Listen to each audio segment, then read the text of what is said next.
Hey everyone, welcome to Be Authentic or Get the Fuck Out. I'm your host, Eric Oberemt. This is the podcast where the only requirement to be a guest is that you are being authentic to who you are. If you're not, I'll shut it down and I'll ask you to leave. Remember, be authentic or get the fuck out. Hey everybody, welcome back to another episode of Be Authentic or Get the Fuck Out. I'm your host, Eric Oberemt. The way that we always like to start the show is to say the show is sponsored by D&M Roofing because they fucking pay for everything, and Roofers in Recovery, they don't pay for anything, but we give them as much money as we can. So on this episode, I'm really excited. We flew into Dallas this morning from Houston. We're kind of on a tour, which is fun. And we came into Dallas so that I would get to spend some time with my newfound friend, TW Mock. TW, thanks for being here, man. Man, I appreciate it. Man, I'm really excited. I decided that the title of this podcast, so get ready, Lex. The title of the podcast is going to be, Who is TW Mock? Seems to be the $1 million question. Right? But fuck it, asking. right? I mean, that's why we're here, is to have an honest and open conversation. We talked about it a little bit before. And when I first started doing this show, the first question that I would ask everybody was this, and I kind of stopped doing it because I didn't like the answers that I was getting because people just weren't very good at answering it. Sure. But I'm going to start it up again because I think that you'll be good at answering it. Got it. And the question is, and it really applies to you, is you are an extremely busy human. Yes. You're all over the world. You're doing a ton of shit, right? What made you want to spend the time to talk about anything and authenticity and yourself? What made you want to spend the time today to sit down with me for an hour and a half? One, I respect your show because authenticity is something that's lost right now in the business world, period. Yep. There's too many folks out there just simply pounding their chest about winning, and they're not talking about the realities of business and truly what happens. And I don't care how successful you are, there's still ups and downs and there's compression. So, with that being said, this is an opportunity just to really talk about being authentic, right? And the true definition of what success really looks like, right? Yeah, everybody sees the glittery stuff. They don't Correct. understand the dynamics of it, right? So let's get into that a little bit about not where you started, but like let's go back to your 20s. What kind of guy was TW in his 20s? Man, I was 19, I think 18 years old. My parents cut me off. Physically, I grew up in a very affluent household. Okay. Stepfather owned an offshore pipeline company in New Orleans. Okay. So he was doing all right. Doing very well. Yeah. Right. So grew up with Bentleys and private jets and butlers, and I grew up in that world. Okay. 18 years old, graduating. I may or may not have graduated. I couldn't confirm or deny because I was such an idiot, an entitled idiot that I never showed up for a few of my classes for like 4 years. After lunch, I would literally go water skiing, and that's what I did. So when it came to graduation time, my private school that I was going to was like, no, we're not going to let him graduate. So my mom donated a bunch of money. I may or may not have graduated. Right. We didn't find out that I didn't actually graduate until I was in my custody trial for my son. Really? That's when I found out. How'd you find out? My ex-wife used it against me. Ah. Yeah, and I was like, didn't know that. Weird. So thanks for the info, honey. Usually I'm pretty good about knowing things. I didn't know that. So, I just assumed at that point that I had graduated, right? Yeah. But they didn't let me walk the stage. Anyway, grew up in this entitled world. They had a big ranch in Montana that they had built, and they called me to Montana. And I lived in their house in Madisonville. And this is 1988, mind you. So I had a Barclays Gold Card, and they gave me $5,000 a month allowance. Okay. I lived in their mansion, right? Right. I had a Gulf gas credit card, new Mustang 300Z. I mean, just had all of this craziness. And I was entitled, and they called me to Montana and took it all away and kicked me out, said never again. And they never gave me another dime. Really? Didn't inherit the money from it, nothing. So it was one of those. The reason behind that is that you were... I was a consumer. My stepdad just thought... They just said enough was enough. Yeah, they just said, look, we love you to death, but we have hurt you. Our life has hurt you. Right. Right? You think that the world really is easy and it's just free, and it's not. I worry about that all the time. So do I. I worry about that all the time for my kid.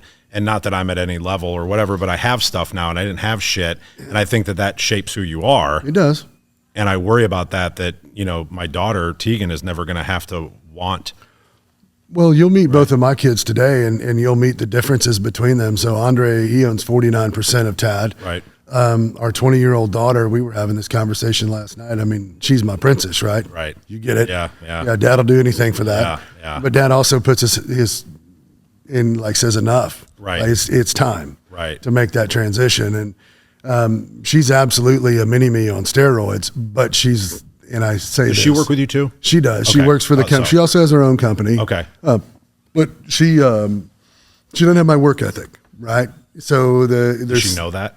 Or is she finding that out on the she show? is figuring that out right now Okay. in life. Got it. And she's figuring out that, look, she thinks it's normal to load her friends up on the jet and go down to a concert. That's not normal. Right. That's not a normal life. And Right. I'm like, that's my life. Right. That is not your life. Right. So you and your brother, I promise you, if y'all are waiting on me to make money, we're going to spend every penny of it. Right. We're going to live. Right. And I joke with him. I said, it's not about, it has nothing to do with that. It has to do with earning. Right. So the greatest gift that I can teach you is how to survive. Right. Right. It's not about me giving you something. It's teaching you how to hunt and kill. Right. And I don't mean that in an aggressive way. I mean that you've just got to own it. And the world's an evil place. Business is just like a battlefield, right? You've got to fight for every single inch of it. Everybody's trying to take it from you. Your reputation gets slaughtered at times, meaning people attack you. I'm like, it's a constant fight to get down the street, and it's not for everybody. But you know, she also didn't go to college. She used that against me. She's like, well, you didn't go to college, Dad. So why do I need to go to college? You did just fine. Right. Different time. Right. Different person. Right. Yeah. Right? I had the I'm waiting for that same conversation because it's tough. It gets tough. And, you know, when our son stopped racing, he basically put himself into college. Oh, did he? Yeah. And started going to school. Okay. And he didn't want the family to pay for it. He did it. So it was kind of interesting the way that he chose to go down that road. Right. Our daughter's a little bit different, but they live in a world now of instant gratification. Yeah. And I'm 52. Right. There's nothing instant about anything. Right. You know, it's like planting a cornfield. Right. You've got to plant it.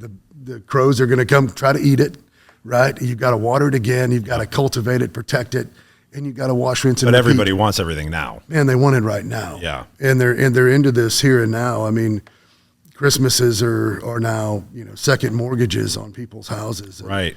you know, I got socks and underwear when I was growing up, Right. even in the affluent house. Right. Right. They were very conservative about how they approached gifting. Correct. Now they gave me the freedom to do whatever I wanted, but it was a completely difference when it came to money and how they treated it with me. Interesting. So, I watch our kids and not Andre per se, but he's, you know, I say he's paying dumb tax at 27. Right. That's a good time to pay it. Look, I was 27 once too. I Right. get it, and I was an idiot. And, you know, I tell them right now, you're the smartest you're ever going to be. Just know that. Right. Like you are a rocket scientist right now. Right. I guarantee it. Right. Yeah. Trust me, as you get older, you're going to get dumber. So just embrace the moment. Sure, you know, sure. And just kind of ride with it. So you got cut off, and then where'd you go? I actually ended up on my brother's couch in Montana because my world changed almost overnight. Yeah. And basically I started building custom log homes, handcrafted log homes in Montana. And there was For someone? for somebody. Okay. I was working with a guy and then an opportunity. You know, my folks were close to Rocky Mountain Log Homes. They were the largest log home distributor in the world at that time. And there was a house that they needed built in South Korea on the North Korean border. And I was 20, and me and another guy went over there and did it and built it. And that was my first international experience. And, you know, went over to South Korea, never traveled out of the country, never.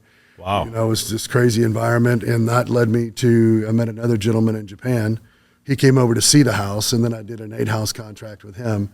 Started my own business, basically going into South Korea. And then my business kicked off in Japan. So I built basically 8 log homes over there before they imposed. In Japan? In Japan. Huh. Yeah, I built more log homes internationally than I ever did here. Really? Yeah. That's interesting. Yeah, it was just doesn't seem like something that they would covet. You know what I mean? They covet everything American that's luxury. So like Harley Davidson's, Levi's. I mean, if they can't touch it over there, they want it. And then under the Clinton administration, they imposed a luxury tax on log homes. So then that almost made them unaffordable. So I did 8 houses there, and that was leading up to Andre, my son, or our son, coming around. And, you know, I was making, from 20 to 24, I was making 30 grand every 30 days, you know, so I was 30 on, 30 off. So I was like, man, I got this under control. I got this figured out. I'm on top of the world. Yeah. Right? Yeah. Well, here's what I didn't figure out. The IRS. Oh, the IR and the S. those fuckers. Yeah. And, you know, of course, I was like, well, I'm out of the country. I don't have to pay taxes. Well, knock, knock. Let me tell you how this really works. Yeah. So, you know, and I got my ass handed to me for a minute. And then, you know, ended up moving to Houston at 25. Andre was just over a year old. I just finished my mom's house, the last house I built, and the house she died in. But I moved to Houston, and I started as a carpenter for a GC down there, a friend of mine. And, well, I ultimately became a friend, but I was just putting on wood blocking, you know, parapet caps on the roof. okay. That's how it started. And, Really? and a super quit that was building it, and he called me and said, hey, I need you to step in as a commercial super, an interim real quick. And I just took it and ran with it. I'd never built big commercial buildings. And, Right. that led me to being was the fastest in history that ever built a Walgreens or a CVS. I could take from dirt lot to CO of the building in 98 days. So that's kind of where your background came from for everything that you kind of mess with today. Everything, yeah. But that moved me off to another company, and I really give George Ponticus, or Satterfield and Ponticus in Houston. He was the head of the AGC at the time, and he wanted to bring some younger guys up in his company, and he brought in Dr. Rudy, a psychologist, to do a psycho eval on a bunch of his young leaders. And he did this, and then he finally called me in, and he said, hey, you're the last one I'm talking to for a reason. And he said, why are you here? And I said, because I have a young family. I've got to support them. And, you know, I'm making like $1,000 a week at the time. So I've got a house, 2 cars. I've got a young son. I'm paycheck to paycheck. Yeah. Just trying to make this work. And he says, well, it's interesting. He said, I usually wouldn't do this. And he said, but where do you want to be in 5 years? And I said, in your shoes. And he said, well, then you need to go do that. And he basically pushed me, gave me enough push. No shit. Yeah. And said, you don't need to be here. You need to go do you. And I kind of hemmed and hawed for a minute, but ultimately started our own company, and we built data centers before data was cool. Wow. And ultimately we built Safeway Data in Phoenix, 18,000 feet, Kimberly-Clark in Green Bay. Now I'm going to fast forward all the way up to 2004, 5. We built a company that was doing around $45 million a year. I got involved with a gentleman in Tulsa, Oklahoma named Bob Workman. And I was an investor in Frankfurt Square, a $56 million mixed-use development with him. And Bob walked into Walmart in 1982 with his 2 partners and changed the way you and I shop. So I'm sitting there at this table we have 15 partners in this development group. Schneider, the owner of Manhattan, Tim Witt, an author. And I remember Bob, I was late to the meeting, which I was famous for at that time. I was entitled. I was 2 Ferrari driving. The world owed me everything. I had built all of this, right? I was the king, and I'm walking into the room with a bunch of very, very successful men. Right. And you showed up fucking late. And I showed up late. I was the arrogant prick that just, the world owed me everything. Wow. And I walked into the room, and this is one of those defining moments that happen in your life, and you're like, what just happened? But it changed changed my trajectory. Yep. And I walk in, and he said, I'm glad you could make it. Sit down. And I'm like, well, thank you. Yeah. And I'm being all arrogant and shit. Yeah. And he says, well, look, and he stopped what he was saying. He said, how much is enough for you? And he said, don't answer that. He said, what's your purpose? I said, what are you talking about? Right. Purpose. And I want to back up. I'm 34. Right. I'm just starting to figure shit out. Right. And I thought I was. And he said, what's your purpose? And I said, Bob, what are you talking about, purpose? And he said, tell me it's not money. And I said, yeah, I guess I'm a whore, Bob. I'm trying to be disrespectful in front of everybody. Get my street cred back with the table, right? And he said, man, you've got a lot to learn. And he said, now, how much is enough? And I go to tell him, and he said, don't, I don't want to hear it. I want you to write it down on a piece of paper. And I'm like, over here fucking with me in front of all these people. Yeah. I'm going to bring it, right? So I write a number down on this paper, and he folds it up, and he puts it on the windowsill. And he keeps talking about the development, right? So I'm steaming. I'm steaming. I'm pissed. And so he gets to the end of the meeting, and he opens this up, and he looks at it, and he says, "That's pretty arrogant coming from you." He said, "You're the brokest guy at the table." And I'm like, "What do you mean broke? Like, I live in this big, beautiful house on the lake. I got all this shit, right?" And he said, "You're 45 days from bankruptcy. You just don't even know it." Wow. He said, "You are a consumer. You are lower leveraged. You're buying you're moving at a pace that you've lost control. Right. You hit your lid, basically." Huh. And I was like, bullshit. Like, nobody gave me anything. I built this. I said, "Bob, fuck you." And I'm getting real aggressive with him. And he said, no. The number's $6 million in debt free. Try it. Just try that on for size. I said, "Yeah, $6 million. What am I going to do with $6 million bucks? Like, I'm going to burn $6 million in a month." Yeah. I was just being very arrogant to him. Yeah, right. Had no idea what $6 million in cash in debt free looked like. That's actually a big number. Yeah. Right. And so it took me a lot to learn. My wife found me about 6 months later on my bathroom floor. And I had gotten up about 1:30 in the morning to go to the bathroom or something. And I basically collapsed. I had worked myself to death. Really? So I have massive cedar fever. And I lived in Houston at the time. But what is that? Cedar fever is like the cedar trees have this pollen down here. Makes my allergies go nuts. Really? So I'm living on like 4 Claritin a day. I drank Americanos like water. Right. Like you do your white Monsters now. I do. Yeah, well, worse than that. I actually wing myself off the Monsters after a while. But no, I'm drinking, Americanos. I'm taking all of this Claritin every day. And in my life insurance at the time, they said I wasn't height weight proportionate. So I had to get down from 240 into the 200s, right? Mm-hmm. So I'm on this stuff called Adipex at the time. And it was like the Finnerman thing. Big. So they're like, "No, their life insurance won't renew. You've got to get your," I'm like, "Well, dude, I can't do any more to get my body weight down. Or my premiums are going to double." And I had a bunch of leverage that I had to insure. Right. So, I'm literally just basically living on artificial fuel, basically. Yeah. And I'm working till midnight. I get up at 4 or 5 in the morning, wash, rinse, and repeat 7 days a week. Had never seen my son get on a school bus. They didn't even know me at school because I worked 24/7. Right. So, it was one of those things where my body was exhausted, but they thought I had a stroke. So they rushed me to the hospital in the middle of the night in Montgomery County. And by 10 a.m. the next morning, my partners had sued me for control of the company. I never set foot back in the company. Never set foot back in it. Basically exited the company, and for the next year of my life, I just did bucket list crap. Saw my son get on the school bus, realized what freedom really looked like. Yeah. And then started making different choices. Well, now fast forward over from, that was 05, so fast forward going into 7.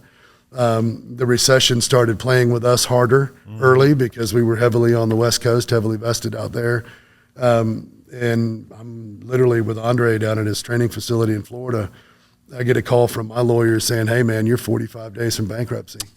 And I'm like, "Where'd my money go?" Like, I didn't manage my money then. They did. Everybody else touched my stuff but me. Right. And we were basically we were done. We were done. We had no money, no cash. They're like, "Sell everything." Like, "You're done." And I'm like, what does that even mean? You had a flashback to that meeting. I'm sitting back here going, how in the hell did we get here? And long story short, it wasn't, and it was, things happen weird, right? Yeah. Divine intervention, I don't know.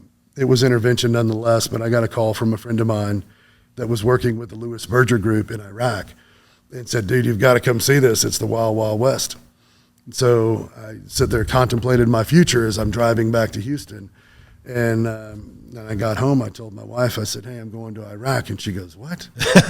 She goes, "No, you're not." And that was massive friction because there's no way, without a government contract, you can't have none of my life insurance played. If I get killed in a wartime event, I don't have DBA insurance, defense-based insurance.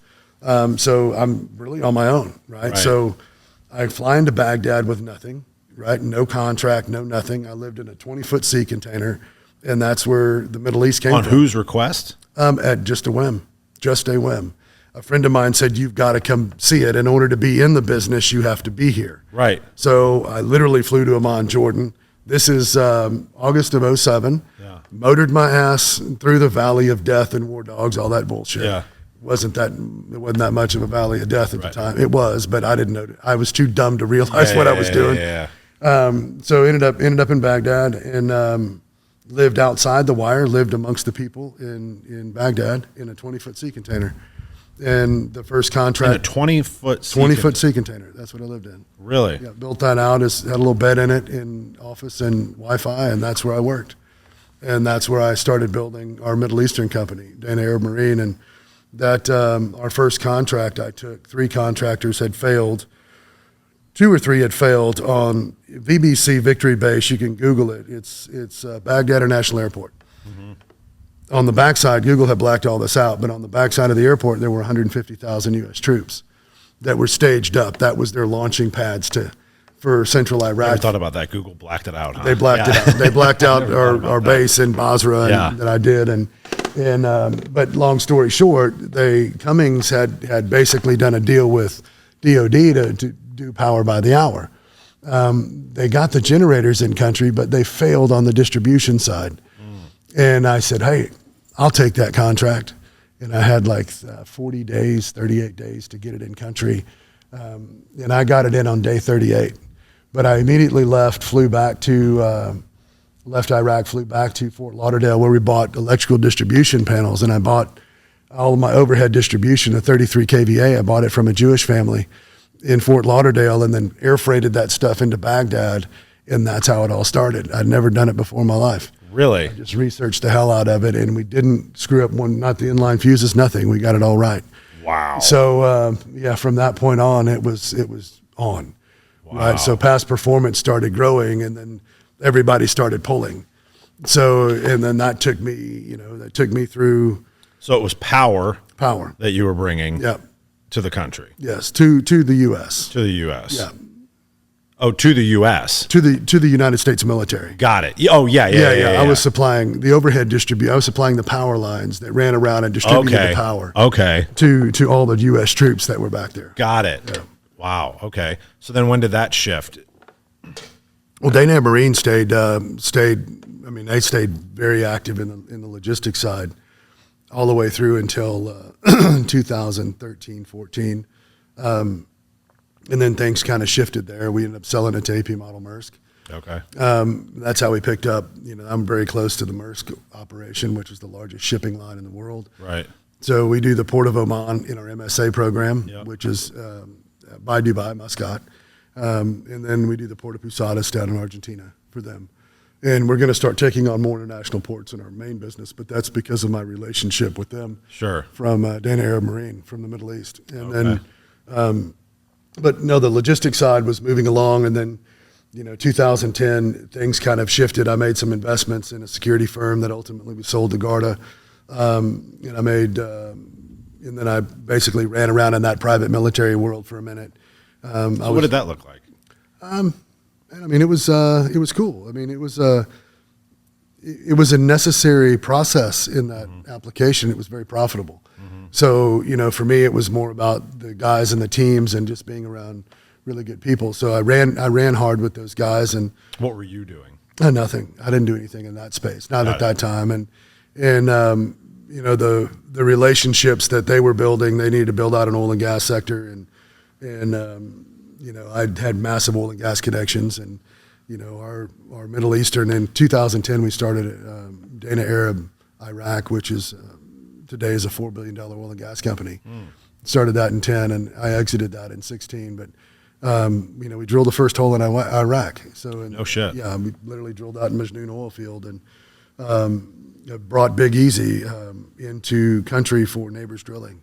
So it was very much, we were very connected in the oil space and did a lot down there with that. And that just kind of grew up. And then basically I was bought out of that one as it kept going. But, the privatized 2010, the rules of engagement changed for the U.S. military. We were operating outside the wire. I had base operations, but I was very much engaged in the local communities. So I had local relationships that the U.S. government didn't have on the ground. So when 2010 came along, the transition from being the declaration of war to being a peacetime, they changed, meaning that the U.S. government couldn't reach out and touch somebody. So if you and I were on the road at that time, and let's say you got hit, I had to call for authority to return fire. I didn't have to ask for authority, right? Because we ran around in Iraq. We were Iraqis. So, I was held an Iraqi passport for, 9 years of my life. Really? Yeah, I was an Iraqi citizen for the most part. So, and cool thing, they have an Iraqi tax treaty with the U.S., so you can pay your taxes in Iraq too. So that always worked out well. Got that figured out. Yeah. So, so it's me, isn't it? Yeah. That works. But, it's good. I mean, a lot of the money, I want to caveat to this, a lot of the money went back into Iraq, and then, of course, took care of a lot of different things around the world. But, no, that just kind of spun me up into a few relationships within the U.S. military that kind of took me all over the place from that point on. So we would do things for them that they couldn't do. And I'm saying that whether that be supply or whether that be assistance or whether that be a relationship that they couldn't get close to. I'm a businessman. Right. So at that point, it's like being the perfect chameleon, right? I'm non-threatening. Right. So I was able to move around the world and not be picked up on radars. And you got to be kind of in the shadows. And that's the hashtag the ghost, and that's kind of a thing from my past. Yeah. So the ghost became a few different people in my life. So I became their ghost, basically. So and it was just being able to reach out and touch people. Yeah. And being able to find them, and hunt people down. So we just became hunters. Huh. And Libya, 13, Northern Africa. I mean, I could go down a couple of different roads, but touching things that you see on the news is kind of an interesting dynamic, because the way it's portrayed on the news isn't quite how that went down. So. And then you came back. I did. And that was in what year? I came back came home, retired. I say retired, I just walked away. Yeah. We had sold what I needed to sell, came 16 is when I came home. It was 16? Yeah, 16. So, and the reason I asked that is because you've told the story before, which is why I feel comfortable asking about it. But you came home and then you had to go find you. Yeah. Again, no, I was lost. I was absolutely lost. Tell everybody about that a little bit, because that's a riveting. It is, because everybody's purpose is money. Right. And my purpose is not money. I like it. Yeah. Don't misunderstand. I love the choices and the freedom that I get to have. But money's created a lot of problems too. Sure. And I'm not saying that to be weak about it. I'm saying that, whether it's somebody's agenda, whether it's lost, I guess to answer your question, I didn't have to do anything, but I chose to do what I did, which was, here's my credit, here's everything. I've just got to go find myself. So I made myself homeless. And I literally lived. Because you were just kind of lost. I didn't want to be here. Didn't want to be here. Didn't function well at home. Didn't function well at all. At all. I never wanted to leave I never wanted to leave the house. Right. I never wanted to go outside. I'm still afraid of certain things, believe that or not. Sure. I get nervous when, they want to go to a concert or something. I'm like, all right, so I'm going to have security's going to pick you up. And I'm freaked out over the threat. Right. Because I can't unscrew it if I'm Is it still real? Very real. Okay. It's probably more real now than it ever has been. Okay. For us, for me it is. And I think a lot of it has to do with what I see going on in the world. Sure. I'm flying to DC on Tuesday, and my pilot says, hey man, did you see what just happened in New York? And there's a bombing in the subway. And I'm like, what? And I'm reading these comms coming through, and ultimately it turned out to be a shooter. But I mean, who in the hell goes in? Who just opens fire in the subway? Right. So it could be your daughter, your wife. It could be your friend. And that stuff freaks me out. I have that same feeling. I have no, story like you, but I have that same feeling. I just want to keep everybody safe in my bubble. You know what I mean? You can't fucking hurt me if I'm not out there. Well, it's funny because, we're at this point in our life right now where we're hovering around private security for the family right now. Oh, are you? Yeah. Well, they tried to get my son in 2010. That was a real thing. So, And who is they? Some individuals from the Middle East. They were trying to steer me in a contract. Got you. So they were trying to use him as leverage. Jesus Christ. And it was a phone call that happened in December. And, I just came home for Christmas, and they basically said, man, you're awfully close to your son.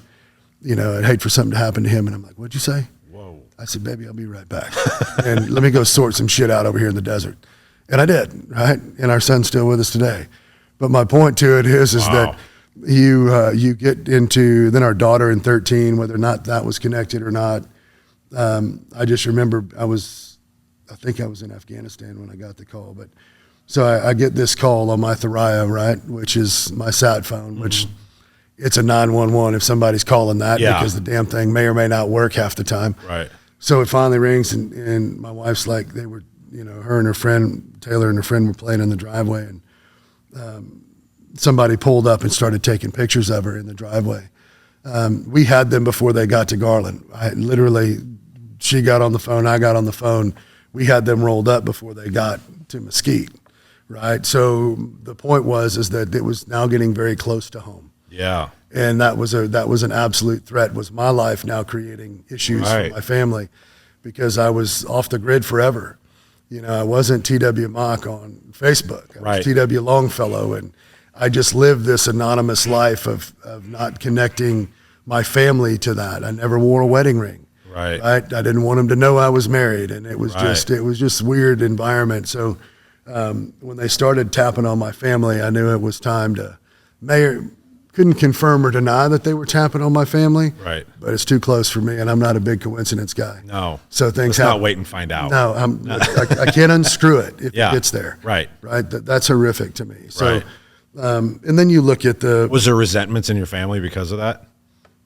Towards you? In which way? From who? Well, I mean, like, if somebody was coming after me because of something that my dad did, you know what I mean? I don't know how I'd feel about that. I don't know that my family knew exactly what was going on. Okay, gotcha. Yeah, okay. And to that point, it's only really come out in the last. My wife has just put it all together probably in the last 4 months. So you were able to kind of keep it down. Kept it down for years. Gotcha. Okay. They all knew that something was going on. Right. Right. And they know that from the relationships I have and the people around me and where they came from, and they knew what they needed. They knew that there was enough compression there that something was going on, but they didn't know to the full extent. Gotcha. But a lot of that's come out in the last 3-4 months. January on really has started unraveling. So to go back to the original question, so you went out and found yourself. You said you lived in a Suburban or what the hell was it? It was a Tahoe, Z71 Tahoe. Tahoe. Yeah, well, at least it was a nice one then, yeah. It was an 03. It was my airport car. So I literally drove that to the airport and left it everywhere. But John lived in the back of that thing. For how long? 2 months. 2 months. And what were you doing during that time? Teaching myself how to hunt again. Okay. Because I didn't have to do anything for money. And you cut yourself off from the family? I cut myself off from our financial abilities, but I was also pretty brutal with my family, because I basically disciplined the family, and we didn't really live. We lived on what we did here.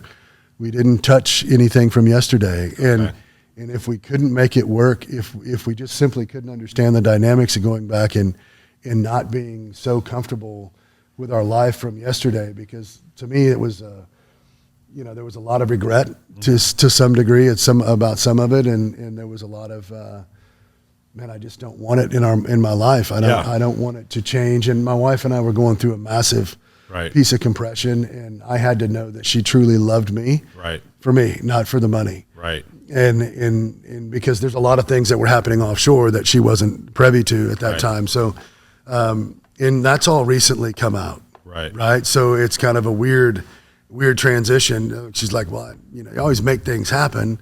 Well, let me just tell you the rest of the story. Right. So, and that was more of a man in the mirror moment for me. There's nothing harder than trying to focus on what you're doing, but not knowing, you know what I'm saying? Like I have that, like if I ever have any issues, in my relationships or whatever, it's hard for me to focus on my business when, if my wife and I are even in an argument, right? And you don't know where you stand or whatever it is. And so like just having that whole dynamic that you're talking about is just, I couldn't imagine. Well, you can see in my financial life, in my business life, when my personal life's a train wreck, my business life's a train wreck. 100%. Yeah. I emotionally carry it over. Yep. And because I don't know how to balance.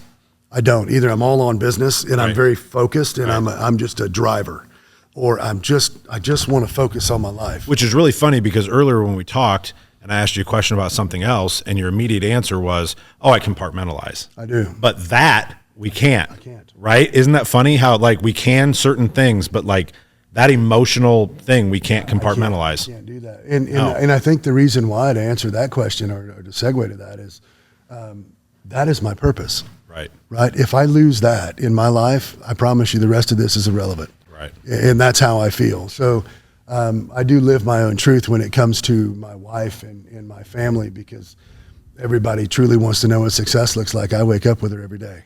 Right. Right. And I go to sleep with her every day. And through all of the compression, the good, bads, the uglies, everything, it brought us to a place of just sheer honesty. Right. And it's a place I've never been.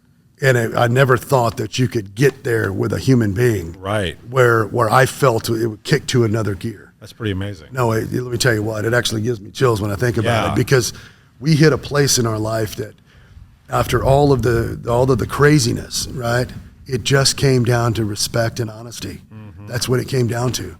If I did something, then tell me. Right. If you did something, tell me. That's called a relationship. Yeah. And it's then learning how to react to that too, right? Well, sure. And also not overreacting. Right. Right. I historically, that's my go-to. Well, it's to overreact. My wife, it's funny because I can analyze people's reactions that tells me they're lit. Right. Right. Because when people respond and it's really emotional and it's charged and it's yelling and screaming and they've hit their lid. Right. They're no longer in control of the situation, and that freaks them out. Right. I take it from a standpoint that I just kind of look at things and I'm like, well, okay, that's interesting. Right. I've got a theory, right? Don't scratch my front door, just burn the whole house down, because I'm OCD as hell. Right. Don't door ding my car. If I door ding it enough, if it gets door dinged, I'll get rid of it. Right. Right. I don't want it. Right. I'm just weird like that because I have a tick when it comes to like my house. Right. My wife says, oh, it's beautiful. And I'm like, no, man, those need to be repainted. And the paint shades over here, they screwed this up. Right. And, we've had some settling and I need to, it just makes me nuts. Does it? It does. It still absolutely makes me nuts. If it's not perfect, I literally lose my mind. Right. Over time. Right. Right. Because that's something I can fix. Right. Right. That doesn't work in a relationship. That doesn't work in a relationship. So sometimes, and I've had to do this with our kids too, because, and I now I support it. In the beginning, Andre and I used to be very frictionable. Were you? In business? Yeah, because look, it's dad's way or the highway, right? And then I had to realize that, what, he's got his own way of doing things and his own delivery. He's not going to be me. Right. Right. Taylor's not going to be me. They're both individualized. They have my characteristics, but they're not me. Right. Right. So their delivery system is completely different. Andre's is very solutions based. Mm-hmm. I'm very directional based. I'm very quick to a decision.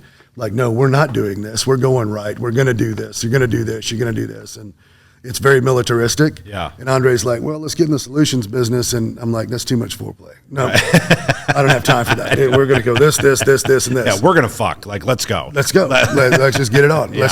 Don't need all this kissing and all this other crap, right? Don't have time for that. Let's get down for this. And I've got a window. It's 5 minutes. And, I got to get to maybe 2.5 minutes. Got to get to the solution. I got to get to the end. Yeah. So, it's funny the way that works. But no, it's funny to watch the kids as I'm letting Andre run, Tanya and Andre pretty much run Tad. Really? On the recovery side right now. Yep. And then I'm focused on the defense side right now. And that's all part of TAD though? It's one of the TAD groups. Okay. So TAD's got 6 companies in it. Okay. And then that basically operates. Some of them are operational. Some of them are just sitting there waiting for us to operate. Right.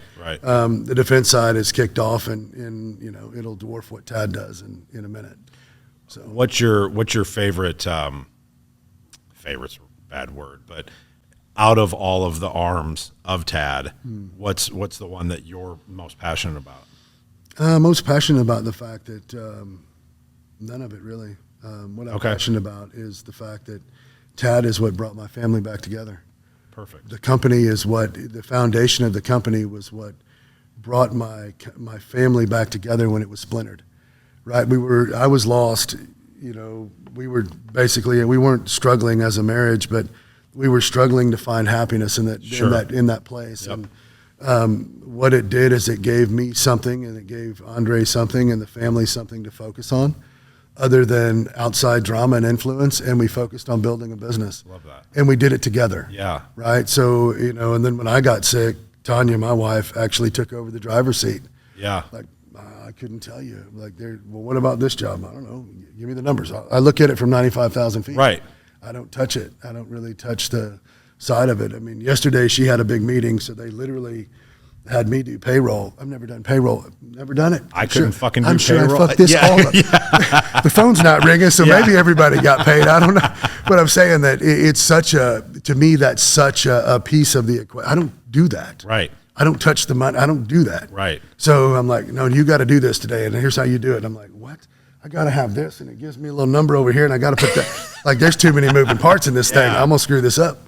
So, but no, without them actually running the company on the recovery side right now, or when I got sick, yeah, Tad probably would have been in a stalemate. So what was it like when you did come home from that? Like, come home from the Middle East? No, from your little hiatus for 2 months. What was it like when you came home? Did you just show up? No, we were talking every day. I mean, we constantly talked. Okay. I just decided that, I had built momentum, and I had I'd found some stuff to do. Found what you needed to find. Yeah, I figured out that, I realized that it was me that I didn't like. Got it. Right? It was me that had to understand me. Got it. Okay. And then for all these years, I've held this, kind of what I talked about in Denver as well. I mean, there's a lot of emotions that go on in here because, I talk about being transparent builds trust, right? And all of a sudden I couldn't be transparent with my wife. Not that I needed to. I didn't need to in some aspects, but in some aspects I feel like that she deserved to know. Right. That's come back to haunt me now. I'm going to say that because then, getting re-involved in the Ukrainian situation, she goes, yeah, well, no. Right. Right now I know better. Right. No. Yeah. I don't want you to do that. So, and I'm like, well, it's not like that. She goes, yeah, that's what you told me last time. So, and so, yeah, it's. And we're filming this outside, everybody. So there are lawnmowers and all kinds of shit going. So just so everybody's aware, we just wanted to be outside because it's actually a beautiful day. So ignore the noise in the background. But I just wanted to bring that full circle so people could hear the end of that story.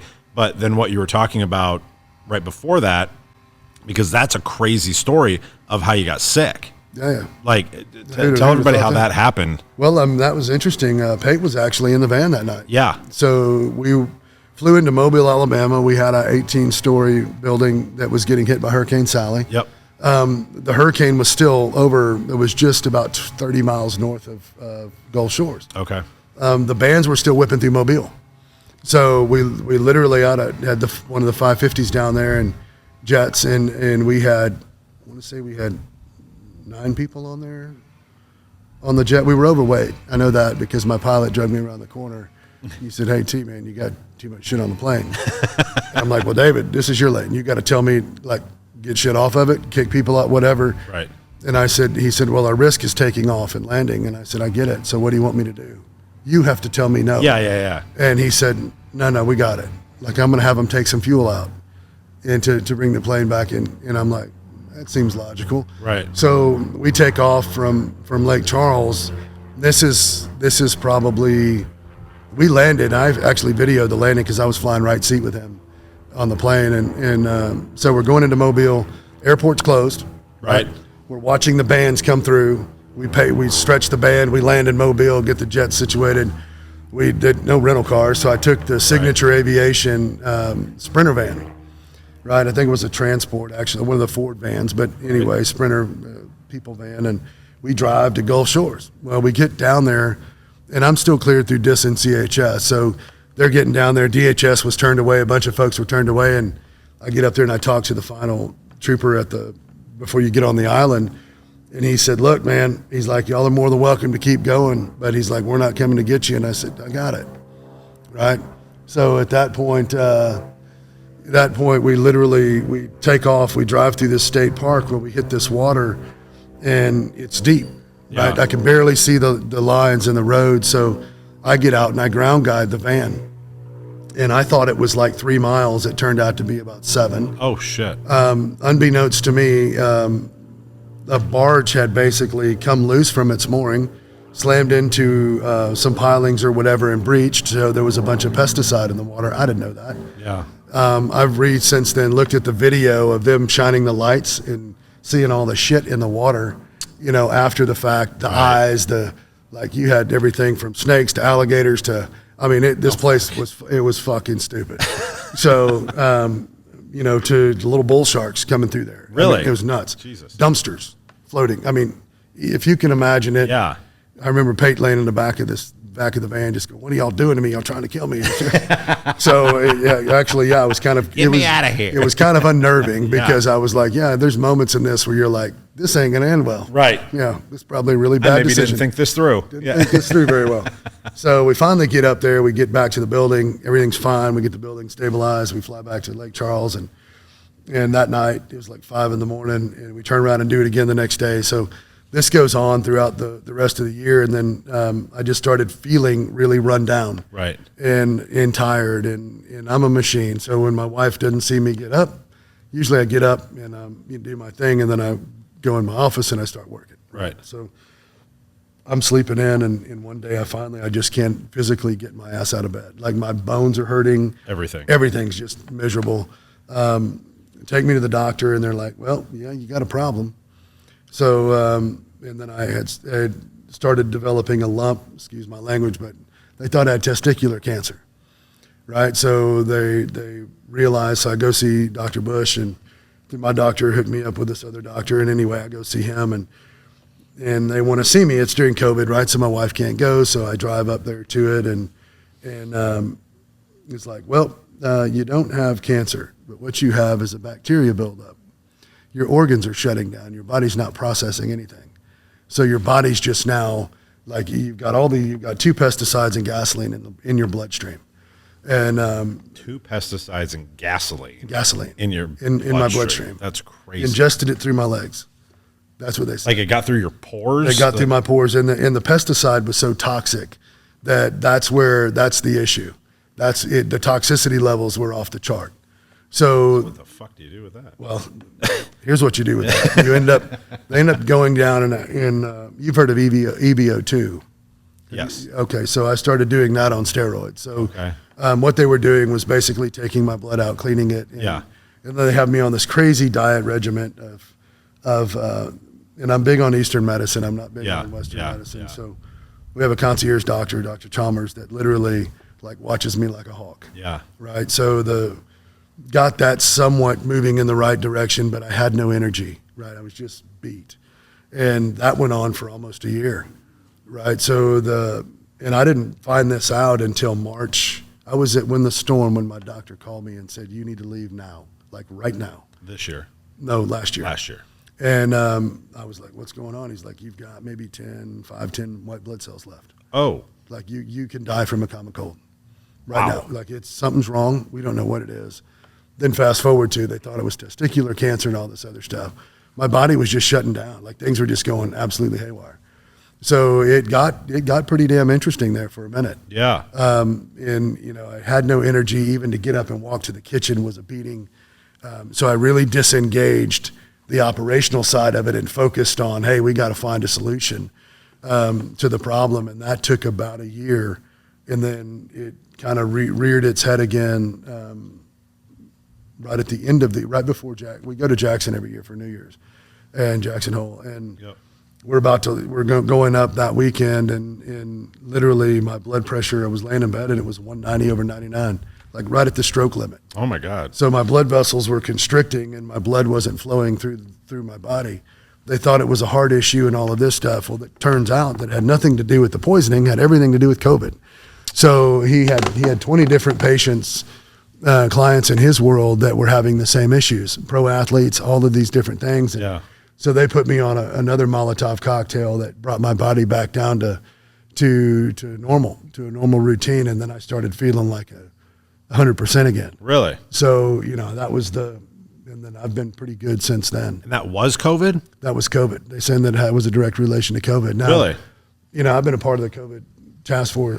I've been a part of the COVID situation since March 5 of 20 with Department of Defense. Okay. So tested all of this. I mean, going through all of the craziness all the time. Yeah. Don't have any symptom. Have never seen it. Yeah. Never touched it. Yeah. Don't know that I ever got it. Right. Can't say that I got it. Right. But I have all the symptoms of having it. Got it. So that kind of freaked everybody out. So sure. On my side of the world, but ultimately, no, they're saying it was a COVID issue. They're saying that there's going to be a lot of issues from some unrelated byproducts of that. Sure. So they just want to get my heart under control and get my blood pressure under control. So you've been good now for a year? 3 months. Oh. 4 months. 3 or 4 months. Yeah. Oh, really? Yeah. Yeah. It's been like that. So it hasn't been, I go through moments where I feel good and then it'll just beat me up. So, we engaged Hurricane Ida last year. I flew down, I stayed on the ground for about 4 days. That took me a week to recover. Jesus. Yeah, I just couldn't move. My mind was foggy. I couldn't think.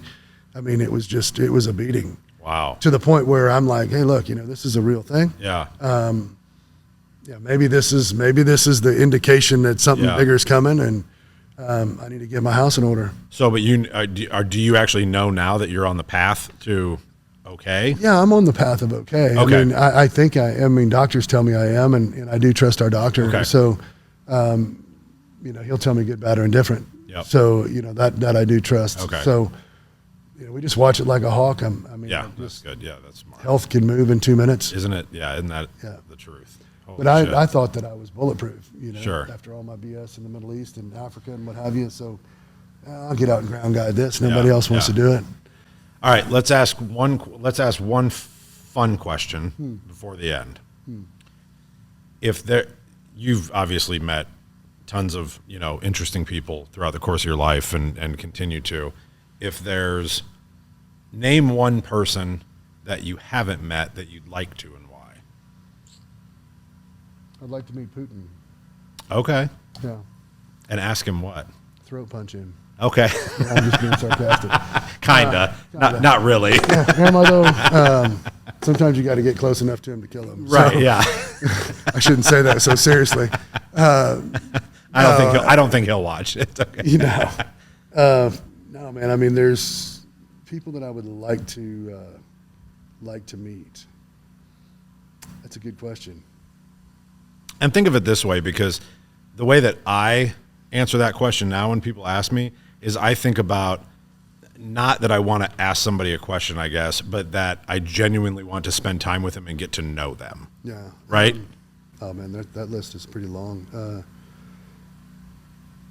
I keep circling back to a bunch of guys in my life. And I love, when we get finished with this, I'll show you some stuff inside from a few operators that kind of had a big impact on my life, just randomly, unbeknownst to me. I didn't know. Yeah. But just the way that I left a presence with them. But, man, people to get to know and talk to or spend time with.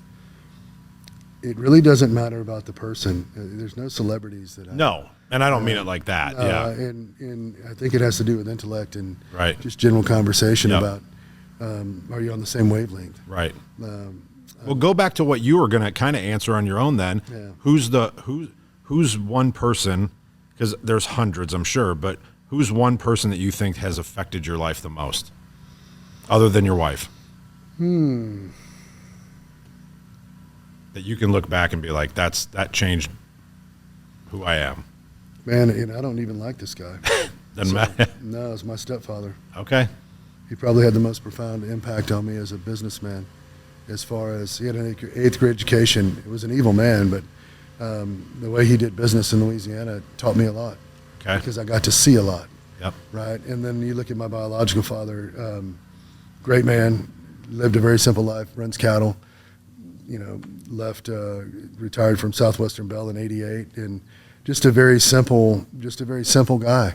Doesn't need much, and I find myself a lot like that. It's funny how you look back at things in life and you're like, I don't want to draw like my dad. Well, guess what? Yeah, you're a pretty simple guy. Right. I don't need much in my life, and it fails to be about monetary. So I attribute those two men in my life, and there's some business leaders that I like to spend time with and get time with, billionaires that I love spending time with and communicating, because they always feed more information off of me than I do off of them. It's weird, and I don't understand that. So they and I want to know how they got to where they are and kept their sanity and didn't kill everybody in the room. Because I think there's different levels in business that actually bother me. Right, when you have to get to a certain level, there's everyone that I know is a killer. They will gut you. Yep. Right. They'll hurt you. And I don't necessarily want to be that. I don't want to be that guy. Right. I just don't want to be that guy. So it comes down to, what makes them tick. Yeah. And I'm constantly wanting to educate myself. Yeah. And learn. So I just learn what I don't want to do, I guess is probably what I'm saying. I think that's something big that people listening can get out of this is as far as you've come and all the successes that you've had, right? And we hear this all the time and people talk about it all the time, but you're still constantly wanting to learn. I am. And I think that that's what separates winners. You know what I mean? Like people that succeed is that they never think that they got it all figured out. Because the minute that you think you got it all figured out, you're fucked. Oh man, look, right? You're living in a world, you're living in a glass house that's going to absolutely crumble. Right. And it's not lost on me at any level that my life can get turned upside down in 5 minutes, right? From one decision. Right. One way or the other. Right. Right. One decision away from changing everything. Right. Good or bad. So you just get better at making better decisions. Yep. Right. And you're not so quick and I'm quick to, I've destabilized my company by doing it because some people in my company are like, why? I don't really like you. It's not thought out. It's not methodical. Right. It's not, Yeah. You make decisions very fast Right. and we're not used to this. Right. And understand where Is that your son? No. Okay. Saying that? No. He knows, he's like, and he knows now when he talks to leadership of the company and he works very closely with them. And he's got some great guys in the team around him and very seasoned guys in the industry. And it's very interesting because he's like, look, we're going to make some changes. We were talking about this last night. That's why I bring this up. And he said, we're going to make some changes and we're going to open a new division in the company. And he said, but we're not going to Dad until we have this 100% figured out. Smart. We don't want him to, if he has to go make decisions, he's going to make them fast. Right. And we're not going to like them. Right. So it's not going to be what we want it to be. It's going Right. to be like, do this, no, yes, Yeah. and it's going to be brutal. Yep. So, and quite frankly, he's in this window of time where he's making decisions extremely fast, and he cross levels that into this business. Good. Sometimes. And so, it's cool to watch them learn, and I love watching them move, and Yep. sometimes I don't like it, but it's kind of an interesting endeavor. Yeah. So, Well, the way that we end every show is I like to put the onus back on the guest for like the last 2 minutes. If there's anything that you want to make sure, thinking about the audience, that you want to reiterate and or something that I glossed over that, like that you want to leave me with the audience with before we close. Man, I mean, we're known for team. We're known for accountability. We know we've had some internal struggles last year, but where I go with this is that owning your destiny is kind of a rite to passage when it comes to entrepreneurship. Mm-hmm. It's not about winning in the flashy, glittery stuff. It is truly about controlling your time. Sure. Because our time is priceless. That's all. Yeah. I promise you, it's priceless. That's all we got. It's all we got. And when it's over, it's over. Yeah. It's final. Right. So enjoy the journey. Doesn't have to be nobody's shooting at us over here today in theory. And right. So, enjoy the process and enjoy the journey. Because it's a beautiful thing. It really is. That's hard for a lot of people. It is because they focus on the compression and Yep. and the reality is I'm grateful for all of that. Right. Right? Because it's part of the learning cycles. And then all of a sudden you get to a new place and you're like, well, if it was easy, I probably wouldn't appreciate it like this. Correct. So it's I see a lot of young entrepreneurs right now just after that instant gratification and that win and not embracing the true process. Yeah. I don't care if you're winning at the highest level today. Right. It's going to pass. Yeah. And if you're dealing with the biggest Yeah. lows of your life, it's going to pass. It's going to pass too. It too will pass, right? Yeah. Yeah. Breathe. Just breathe. That's awesome. Yeah, just kind of get through it. It'll That's be all right. awesome. Well, I think we have got a lot of info out there. I think that people have hopefully gotten an opportunity to get to know a little bit more about you. I know I have. I'm looking forward to the extra time that we get to spend together today. Thank you again Absolutely. for being here and taking the time out of your busy schedule to do that on a Saturday. It means the world to me, and I just love spending time from you and learning from you too. So the way that we end every episode, remember everybody, be authentic, get the fuck out. 'Cause I know that every loss may lead to another when I'm going up.